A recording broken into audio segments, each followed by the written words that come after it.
Hello friends, good afternoon. আশা করি আপনারা সবাই ভালো আছেন, সুস্থ আছে।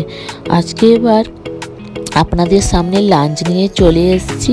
তাহলে চলুন দেখা যায় আজকের আমাদের কি মেনু আছে। সিম্পল মেনু, তার মধ্যে আছে গরম গরম ভাত, আর আছে পটল ভাজা, সঙ্গে আছে শিম ভাজা, আর আছে কাঁচা পোস্ত বাটা।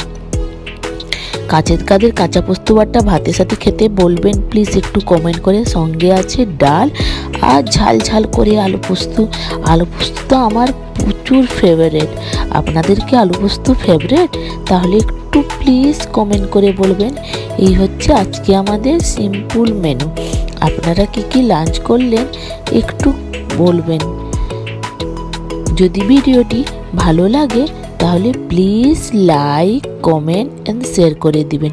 দেখতে পাচ্ছেন কি সুন্দর ঝাল ঝাল করে পোস্তটা, আলু পোস্ত। ভিডিওটি দেখার জন্য অনেক অনেক ধন্যবাদ।